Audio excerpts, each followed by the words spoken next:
I think like at $15-16 to try it and to see if it fits your palate, especially if you like E.H. Taylor. I think this is better than at least the E.H. Taylor that I have.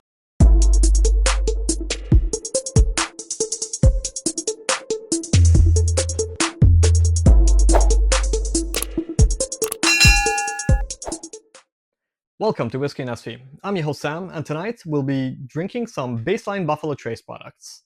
Specifically, we'll be trying a store pick, which was picked by our local store here called Unwind Bottle Shop in Mountain View.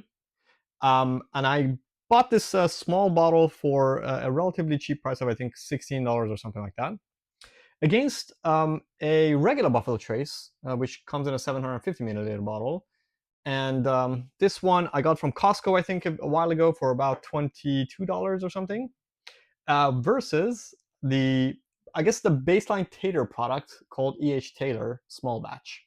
And this E.H. Taylor Small Batch, I think it was one of the first ones that I ever got. I don't want to say where I got it from because I was sold this at $80 when you could have probably got them for like $40. And since then, I've been able to get a bunch pretty easily under the $50 mark, although I think the price has now gone up to $55. But anyways, you can see that there's quite a bit of price differential between these. I think the store pick and the non-store pick are relatively the same price, and the small batch is almost double the price. But I tried this when I first opened it. I thought it was really, really great.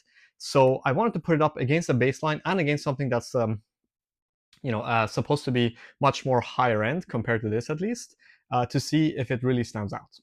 So that's the premise of today's blind, and I won't take any longer. I will just go ahead and pour these.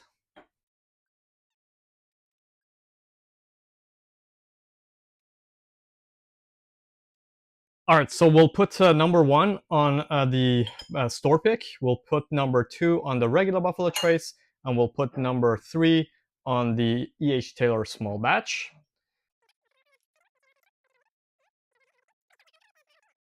So yes, as I was saying, what I'm trying to do with this episode is see if the Buffalo Trace store pick, the one from Unwind at least, is much better than the regular one. It seemed to me more oaky when I first tried it, and it just came across as really amazing value for the price, because you can get, I think, a 750 milliliter one for 20 something, and I could even, without taking much risk, pay $17, I think, out the door, or maybe 17 plus tax, whatever, for the half size bottle, which is a 350 milliliter bottle, or the 375 milliliter bottle. So I think it's a really good, I guess, thing to try for relatively cheap. So yeah.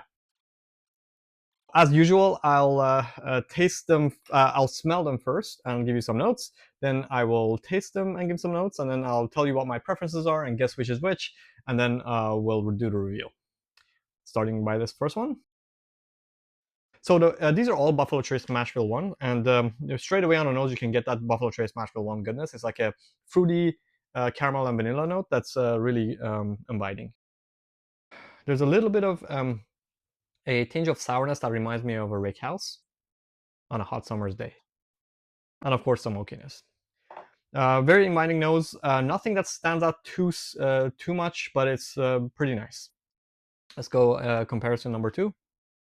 Okay, so in comparison, this is a little bit more mute. A little bit more muted.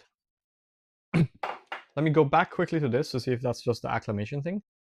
No, definitely this comes across as like more aged, because there's more of that rick house on a hot summer's day kind of sourness to it, which is really enjoyable. I like it a lot.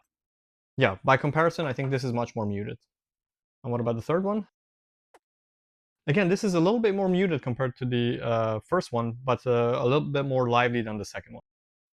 Overall, these are very similar products. I mean, if you tell me right now, can you pick out the E.H. Taylor, which is double the price? I probably could not.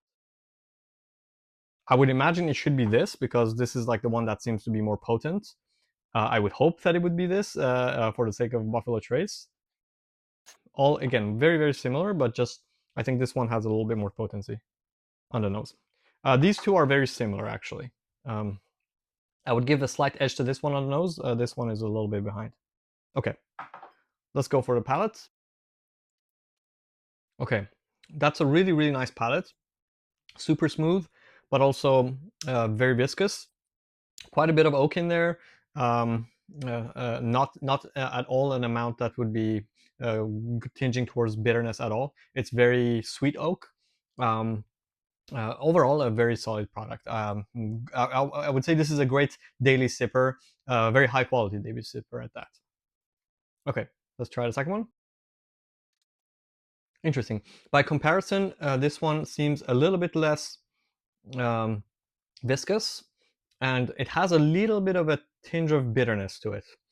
Um, I don't. It's like kind of a new oak sort of bitterness that's hasn't caramelized enough or something, but not too much. It's again still pretty enjoyable, but I would say definitely a step down from that first one. Okay, let's try the third one. Interesting. This one's actually by far the most oaky one.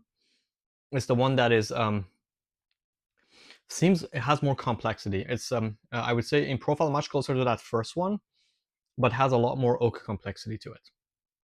Let me try these again. That's very nice indeed. Definitely the oak on this makes it more complex. It has a little bit of I guess like a chocolate note to it as well. Yeah, very nice.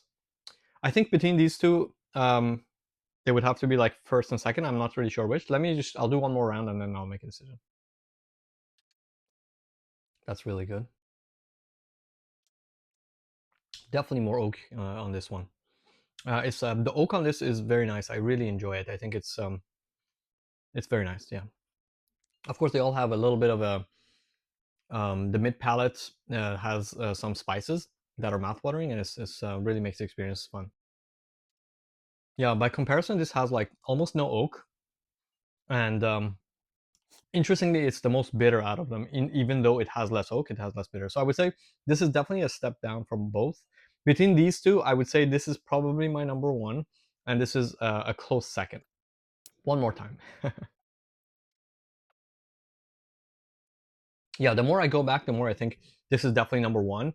This is number two. This is number three. Now, I don't remember which is which. I'm pretty sure this cannot be the store pick. If it is, I'm going to be very disappointed.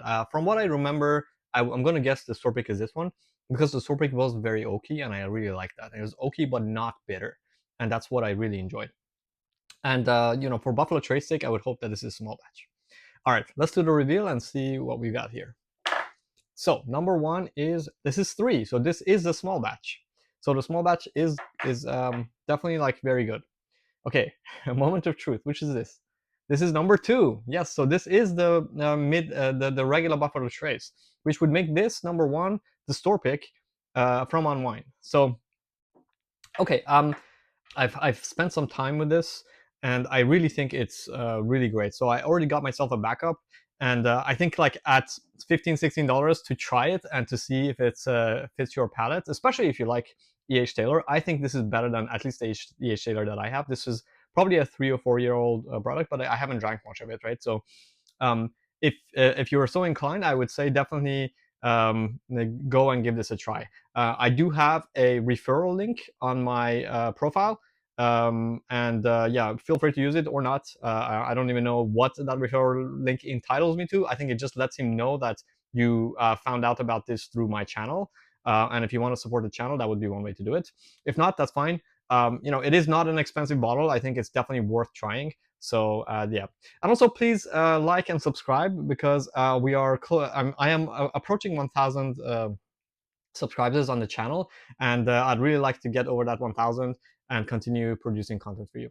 Okay, thank you very much for joining this episode, and I hope to see you in future ones. Take care and see you around.